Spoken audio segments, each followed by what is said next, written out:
आगे की कार्रवाई मैं बताता हूँ कि 4 प्रकार के उत्पाद आप सभी लोग अपने अपने घरों में या अपने ट्रस्ट शाखाओं में बना सकते हैं। थोड़ा सा बस इधर सब बैठ गए। तो ये 4 तरह के उत्पाद आप बना सकते हैं। इसलिए आती बात जीरो बजट गौशाला। जीरो बजट गौशाला एवं जीरो बजट कृषि के संबंध में अभी हम चर्चा करेंगे। इसके पहले गौशाला ट्रस्ट के नियम, हम गौशाला में सदस्यता लेना चाहते हैं, गौशाला ट्रस्ट के सदस्य बनना चाहते हैं, तो हम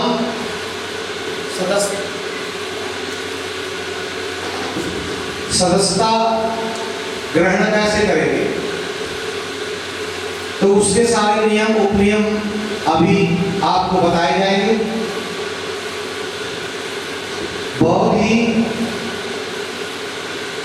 हर्ष का विषय है कि इस ट्रस्ट के उपाध्यक्ष एवं लाल शाह नगरिया तहसील बिरवा जनपद कन्नौज में जो एक ब्रांच शाखा है अभी बताई गई थी, कार्रवाई में पढ़ के सुनाई गई थी कि ये समस्या भूमि संबंधी समस्याएं थी। तो उसके प्रबंधक इस सभा में अध्यक्ष की अनुपस्थिति में अध्यक्षता करेंगे और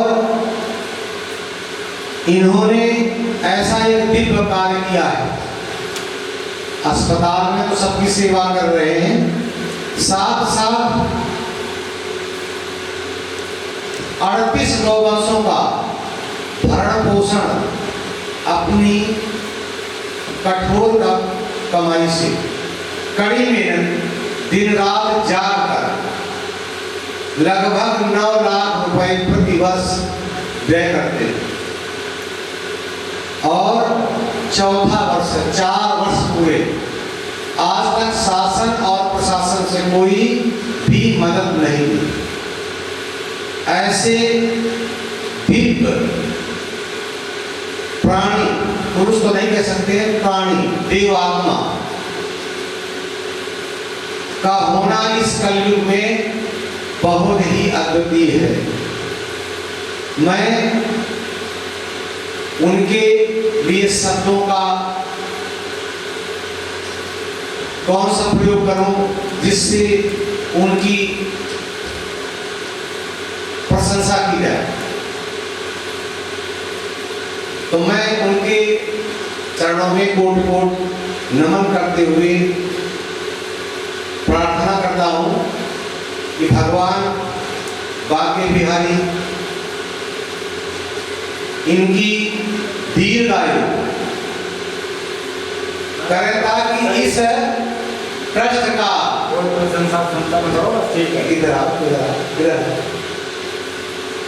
ताकि ये मिशन को अति गति मिले। राहुल देव जी से निवेदन है कि तत्काल अपने यथास्थान पर आ जाए। तो मैं ये आपको चैनल के माध्यम से बताना चाहता हूं कि हमारे इस ट्रस्ट के उपाध्यक्ष उपस्थित हैं।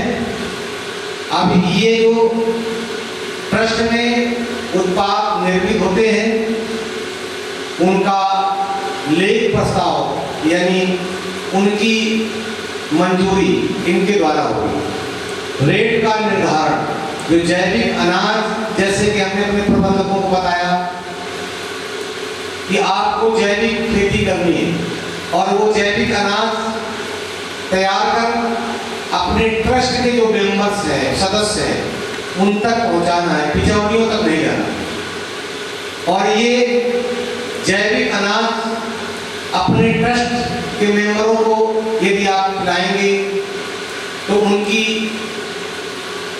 उम्र लंबी होगी, रोग मुक्त होंगे, और लंबी उम्र होने से हमारे ट्रस्ट का जो ये कारवा है ये लंबा होगा, दूरगामी होगा। और जो ट्रस्ट में औषधियां निर्मित हैं उनका भी रेट इनके द्वारा ही निर्धारित किया जाना आज इस बैठक में मंजूरी दी जानी है, तथा अन्य प्रस्ताव भी इनके द्वारा अनुमोदित होना, पास होना है इस सदन में। तो इसी क्रम में मैं थोड़ा सा ये बताना चाहता हूं कि ये जो हमारे प्रबंधक लोग हैं शाखाओं के, तो मैं इनसे बताना चाहता हूं कि आप ट्रस्ट में जो आपके मेंबर्स हैं या जो समितियां हैं ट्रस्ट की, इनके विषय में चर्चा करना चाहता हूं, क्योंकि चैनल के माध्यम से लोग देखें कि ये गोपाल गौशाला ट्रस्ट क्या है, इसके नियम क्या है, इसके उद्देश्य क्या है। तो मैं चैनल के माध्यम से बताना चाहता हूं कि गौशाला ट्रस्ट की एक प्रबंध समिति है जिसमें 7 लोग हैं, एक अध्यक्ष, एक उपाध्यक्ष, एक प्रबंधक, एक कोषाध्यक्ष, एक सचिव, एक लेखा परीक्षक माने, और एक ये उसका सहयोगी, सदस्य के सहयोगी माने वरिष्ठ सदस्य। इस तरह से एक हमारी प्रबंध समिति है। दूसरी समिति है संरक्षक समिति। संरक्षक समिति में जो हमारी ये शाखाएं बनी, फरकाबाद, कन्नौज, औरैया, हमीरपुर, उन्नाव, विभिन्न जो शाखाएं बनाई गई हैं, उसके जो ये मेंबर्स हैं, तो मैं उन शाखाओं के लिए जो 1 रुपया निर्धारित किया है, जो हर उस पर प्रोडक्ट पे बचेगा, उन शाखाओं को 1 रुपया जाएगा। तो ये संरक्षक समिति हमारी तय हुआ है।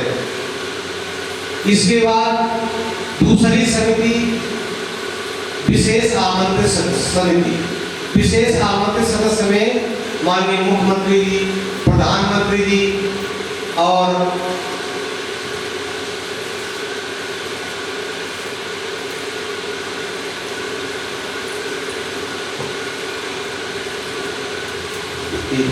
प्रधानमंत्री जी और जो भी जनप्रतिनिधि, विधायक इत्यादि, इन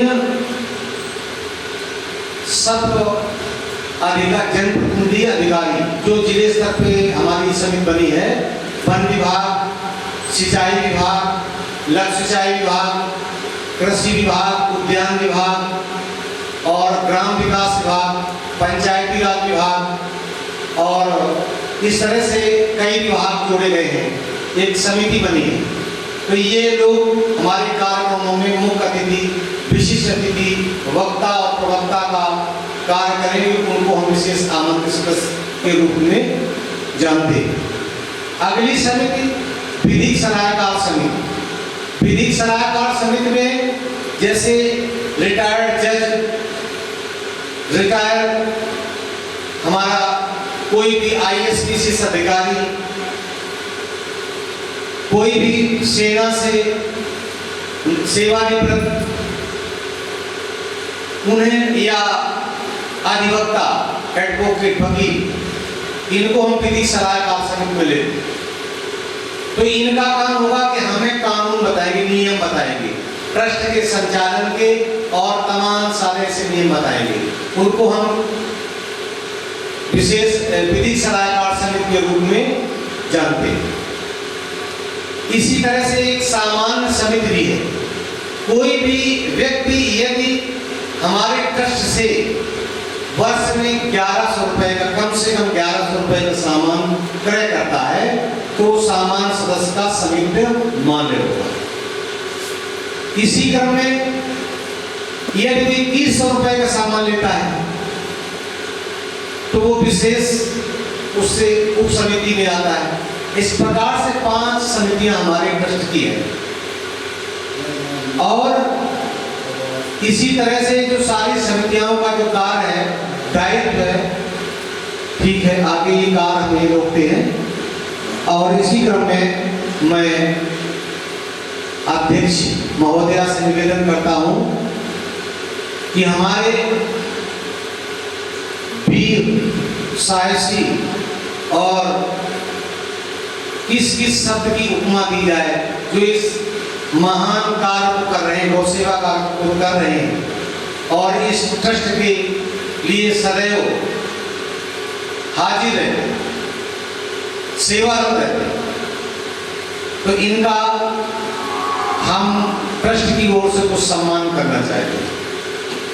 तो मैं उपाध्यक्ष महोदय से निवेदन करूंगा कि आप सत्कार रूप में जो कुछ आपको भेंट किया जा रहा है,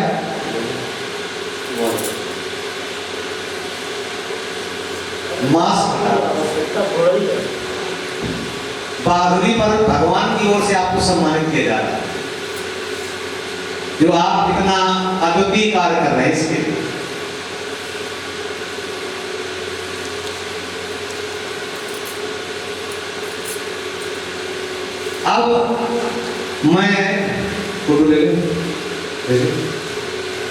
अब मैं इस कार्य की जो वीडियो कॉन्फ्रेंसिंग एवं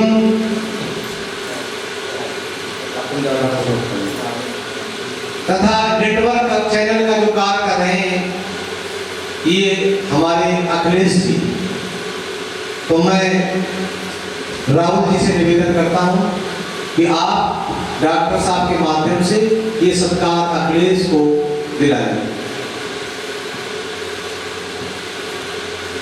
इस बच्चे ने 5 दिन का सहयोग इस तरह से किया, आधे पैसे चल रहा है। ऐसे वीर और साहसी बच्चों के लिए ट्रस्ट की ओर से ये पुरस्कार भेंट किया गया है। धन्यवाद। राहुल जी, डॉक्टर साहब को जो प्रस्ताव पढ़ के कार्रवाई सुना। मैं राहुल जी से अनुरोध करता हूं कि जो सदन की कार्रवाई अध्यक्ष महोदया की और उपाध्यक्ष की महोदय की उपस्थिति में लिखी गई है, उनके डायरेक्शन में कृपया इनको पढ़कर सुनाएं। इसके बाद माननीय उपाध्यक्ष महोदय से मैं जो रेट निर्धारण की, उत्पादों के रेट निर्धारण की, ये जो रेट निर्धारण की पूरी पढ़ के सुना। धन्यवाद। जैसा कि प्रबंधक जी का निर्देश है, उसी निर्देशानुसार सम्माननीय उपाध्यक्ष जी के आने पर एक बार पुनः मैं कार्यवाही को दोहराता हूँ जो निम्नवत है। आज दिनांक 16/8/2020 को समय प्रातः 10 बजे से स्थान श्री कृष्ण मंदिर आश्रम पर श्री गोपाल गौशाला ट्रस्ट समिति माधव धाम जसापुर पोस्ट महेरा के तत्वावधान में बैठक का आयोजन श्रीमती माननीय निर्मला देवी यादव जी की अध्यक्षता में बुलाई गई। बैठक कोरम पूर्ण था, अतः कार्यवाही उनके निर्देशानुसार प्रारंभ की गई। बैठक में पूर्व की भांति विगत वर्ष की कार्यवाही की पुष्टि और आए गए कार्य प्रस्ताव प्रस्तुत किया गया, जिसे सभी सदन सदस्यों ने ध्वनि मत से पारित किया। इसी श्रृंखला में गौवंशों के भरण पोषण की कार्य योजना तैयार करने का एक प्रस्ताव रखा गया।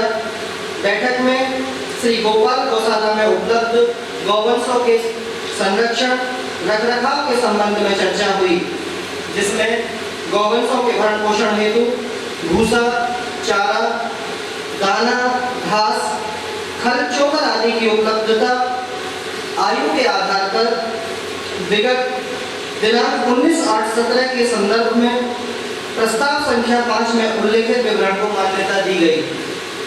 इस प्रस्ताव को सभी सदस्यों ने ध्वनि मत से पारित किया।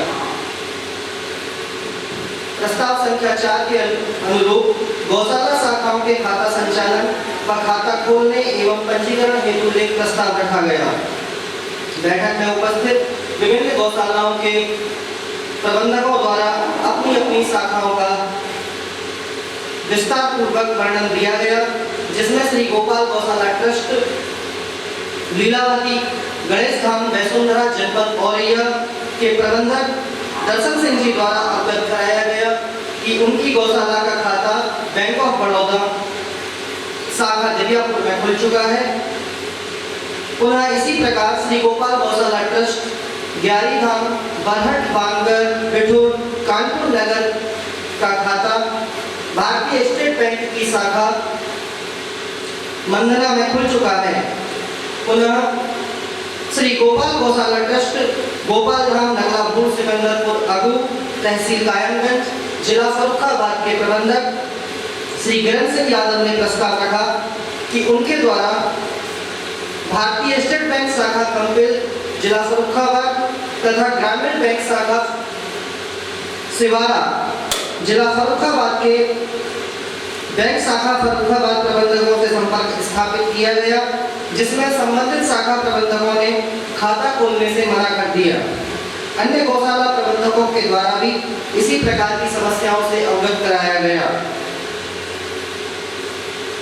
जबकि गौशालाओं की सभी कागजी कार्यवाही पूर्ण है, फिर भी प्रबंधकों को तथा सदस्यों को परेशान किया जा रहा है, जो उत्तर प्रदेश सरकार के महत्वपूर्ण कार्य को चुनौती देना है। उपस्थित सदस्यों द्वारा उपरोक्त प्रस्ताव की व्यवस्था का अनुमोदन किया गया और इसी संबंध में कार्यवाही करने हेतु माननीय अध्यक्षा जी से निवेदन किया गया। संबंधित अधिकारियों से इस व्यवस्था को के संपादन हेतु संपर्क किया जाए। यह सभी सदस्यों ने इस प्रस्ताव को ध्वनिमत से पारित किया। प्रस्ताव संख्या 5 में ट्रस्ट में निर्मित उत्पादों के मूल्य निर्धारण हेतु लेख प्रस्ताव। बैठक में काफी चर्चा के उपरांत तय किया गया कि मुख्य शाखा श्री गोपाल गौशाला ट्रस्ट माधव धाम जसापुर में जो विभिन्न प्रकार के उत्पाद जैसे हवन सामग्री, फिनाइल, जैविक जीवामृत, गौ अमृत पेय, संजीवनी पेय तथा अन्य ट्रस्ट उत्पादों के मूल्य का निर्धारण किया गया, जिसको सर्वसम्मति से माननीय उपाध्यक्ष जी की अनुमति के आधार पर प्रस्ताव को लंबित किया गया था और अब हमारे उपाध्यक्ष जी हमारे समक्ष हैं, हमारे साथ हैं, तो आगे उनके दिशा निर्देशानुसार कार्य किया जाएगा। प्रस्ताव संख्या 6 के अनुसार चारागाह स्थापना हेतु लिखित प्रस्ताव। बैठक में श्री दर्शन सिंह प्रबंधक श्री गोपाल गौशाला ट्रस्ट लीलावती धाम, लीलावती गणेश धाम, वैसुंधरा दिव्यापुर के द्वारा प्रस्ताव रखा गया कि गौवंशों के भरण पोषण एवं स्वच्छंद विचरण हेतु सरकारी गोचर बंजर ऊसर भूमि को किराए अथवा दान में लेकर चारागाहों की स्थापना कराई जाए, जिससे गौवंशों के उन्नत प्रकार से उनकी देखभाल और उनकी रखरखाव की व्यवस्था की जा सके। और इतना ही नहीं, गौवंशों के पेयजल हेतु सिंचाई संसाधन जैसे बोरिंग आदि व सुरक्षा हेतु चारों ओर 4 दीवारी 4-4 फुट की 4x4 इंच ऊंचाई की टाटा स्टील की जाली लगाई जाए, जिससे गौवंश स्वच्छ और सुरक्षित विचरण कर सके तथा सीमित साधनों एवं जीरो बजट से गौशालाएं स्वावलंबी बन सके। इसके उपरांत यह भी अवगत कराया गया कि श्री गोपाल गौशाला ट्रस्ट महादेवेश्वर धाम लालसाहा नगरिया तहसील तिरवा जिला कन्नौज की आम सभा की विगत बैठक जो संपन्न हुई थी, उसमें माननीय उप जिलाधिकारी एवं तहसीलदार महोदय तिरवा द्वारा गौशाला ट्रस्ट के विकास को देखकर गोचर भूमि उपलब्ध कराने का आश्वासन दिया गया था, जिस पर ट्रस्ट प्रबंधक द्वारा उस सरकारी भूमि के समतलीकरण कराने में लगभग 40,000 रुपए व्यय किए गए। जब गौ सेवा आयोग द्वारा भूमि को गौवंशों के घूमने विचरण हेतु आदेश दिया गया, तब वर्तमान उप जिलाधिकारी तिरवा द्वारा मौखिक बताया गया कि ट्रस्ट को सरकारी भूमि देने का कोई भी सरकारी प्रावधान नहीं है। इससे ऐसा प्रतीत होता है कि उत्तर प्रदेश सरकार के गौ संरक्षण व संवर्धन कार्यक्रम की खुले उपेक्षा की जा रही है।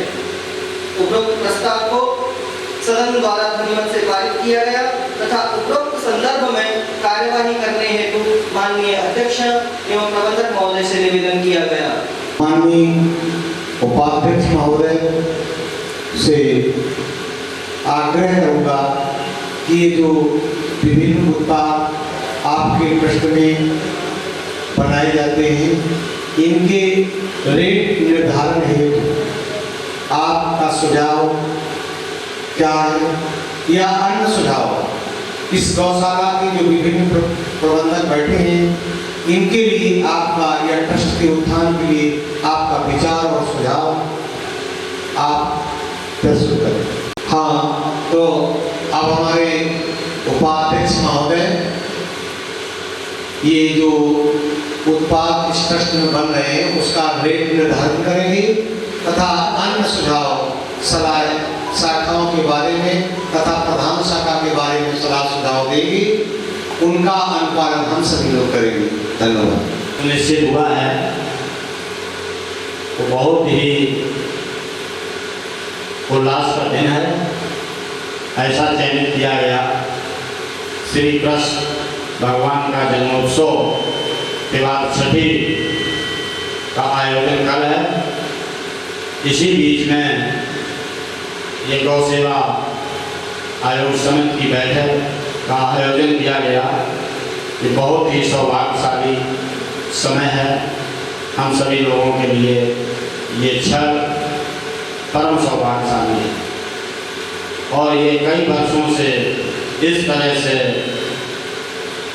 ये गौशाला ट्रस्ट में आयोजन होता आया है और आगे भी होता रहेगा। ये सभी का सहयोग है। यहाँ पर उपस्थित अन्य गौशालाओं की शाखाओं के प्रबंधक उपस्थित हैं, उनको सभी को मेरा यथोचित अभिवादन। कई बार यहाँ प्रस्ताव पारित होकर के गौ सेवा आयोग को आकर्षित किया गया। एक तो सबसे बड़ी समस्या कई शाखाओं में जगह को लेकर के है कि गौवंश को टहलने घूमने चलने के लिए कई ब्रांचों में जगह का अभाव है। उससे सरकार से एक ही निवेदन किया गया था कि प्रत्येक गांव में गोचर की जमीन सभी जगह भरी हुई है या फिर अवैध तौर से किसी ने कब्जे कर रखे हैं, वो सरकार द्वारा खाली करा करके गौशाला ट्रस्ट गौशालाओं को उपलब्ध कराई जाए। इस संदर्भ में गौ सेवा आयोग अध्यक्ष से भी वार्ता हुई थी। उन्होंने आश्वासन दिया था कि इस तरह की गौशालाओं को जमीन उपलब्ध बैरिकेडिंग करा के कराई जाएगी, लेकिन उस पर अभी तक ध्यान नहीं दिया गया और न ही इस तरह की कोई व्यवस्थाएं हुई हैं। सेवा तो कर ही रहे हम सब लोग, लेकिन अगर ये जमीन की व्यवस्था हो जाए तो और सुचारू रूप से ज़्यादा गौवंशों की सेवा की जा सकती है। दूसरे,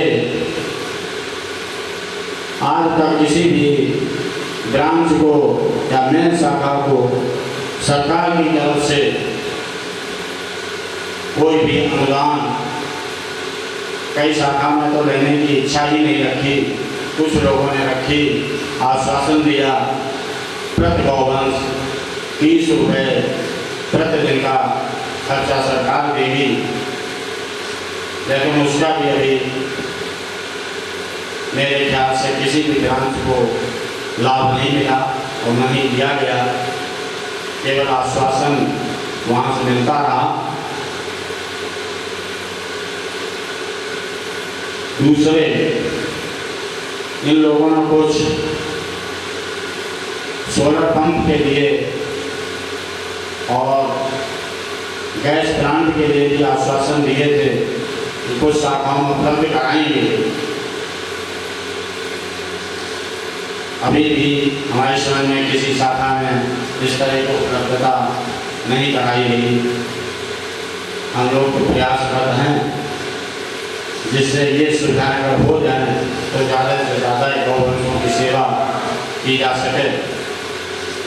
ये जो आप जसापुर गांव में जो हम लोगों की मेन शाखा है, यहाँ पर स्वास्थ्य संबंधित डेली दिनचर्या के आवश्यक वस्तुओं का निर्माण होता है, निर्मित होती हैं, जिसका कि मैं स्वास्थ्य संबंधित चिकित्सीय तौर पर कन्नौज और कानपुर नगर में लगभग 6-7 वर्ष से इस्तेमाल करते चला आ रहा हूँ, जो कि कई बीमारियों में बहुत ही लाभकारी साबित हुआ है। जैसे अस्थमा, टीबी, कुछ पंचगव्य से जो निर्मित औषधि हैं, कैंसर जैसे मरीजों को भी लाभ मिला है। दूसरे, पेट से संबंधित जो भी जटिल पुराने से पुराने असाध्य रोगों की औषधियाँ करीब 36 तरह के प्रोडक्ट यहाँ पर उपलब्ध निर्मित हो रहे हैं, जिनका के बराबर औषधालयों में कई जगह सेल किए जा रहे हैं, वितरित भी किए गए हैं। पहले तो निःशुल्क व्यवस्था रखी गई थी, जो निम्न वर्ग के मरीज हैं उनको निःशुल्क ये दवाएं उपलब्ध करा गई थी। और आज भी ये संस्था कुछ ऐसी कर रही है कि जो प्रोडक्ट खरीदने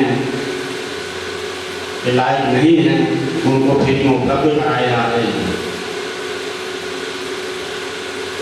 डेली दिनचर्या के सामान जैसे हवन सामग्री, धूप बत्ती, साबुन, निरमा, ये भी यहाँ से निर्मित हो रहे हैं। कुछ कीटनाशक औषधियाँ जो फसलों में इस्तेमाल की जाती हैं बिना केमिकल के, जो कि कीटनाशक बिना जैविक खाद से उपलब्ध गेहूँ फसल जो अनाज पैदा किए जाते हैं, जिसको खाने से इस्तेमाल करने से जो बीमारियां आती हैं, खाद वगैरह पड़ने से, केमिकल पड़ने से, इसको खाने से उन बीमारियों से बचाया जा सकता है। वो ऑलरेडी यहाँ पर निर्मित हो रही हैं। दूसरे, निर्मित का जो खर्चा है, उस खर्चे में जो औषधियाँ निर्मित करने में खर्चा आता है, उससे मात्र 5 रुपये प्रॉफिट पर जरूरतमंदों को उपलब्ध करा करके दी जाती हैं। और 5 रुपये में गौ ग्रास प्लस ये जितनी भी गौ सेवाएं हैं उनकी व्यवस्था के लिए, ब्रांच हैं उनकी व्यवस्था के लिए इस्तेमाल किया जाता है। जो भी ये प्रोडक्ट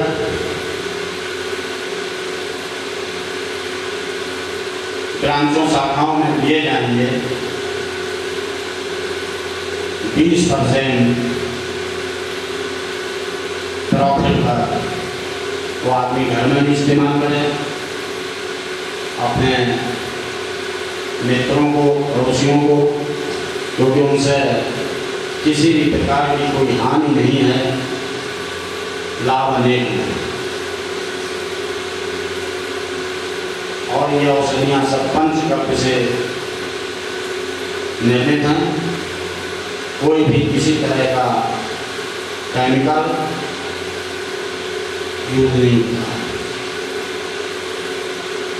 फिनाइल का इस्तेमाल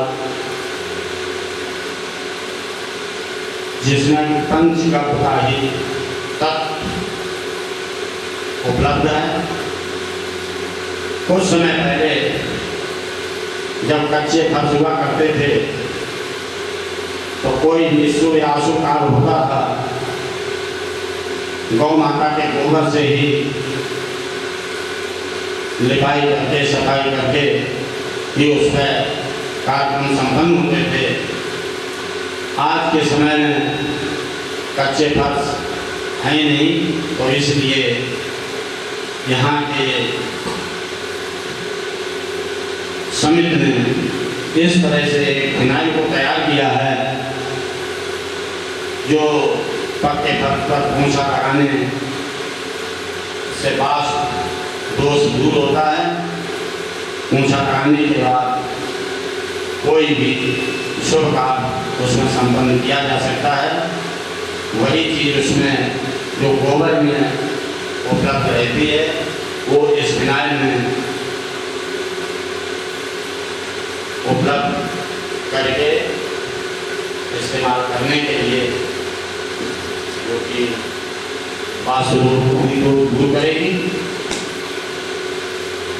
तो इसी तरह के सभी हवन सामग्री में भी कई जड़ी बूटियों का इस्तेमाल है, जिसको कि देवता लोग ग्रहण करके प्रसन्न होते हैं। जब देवता प्रसन्न होंगे तो स्वाभाविक आप सब लोग प्रसन्न होंगे। बस के सभी लोगों से यही अनुरोध है कि ज़्यादा से ज़्यादा गौवंशों की सेवा करें, गौ हत्याओं के लिए एक ऐसी कोई योजना बनाएं जो गौ हत्या बंद हो।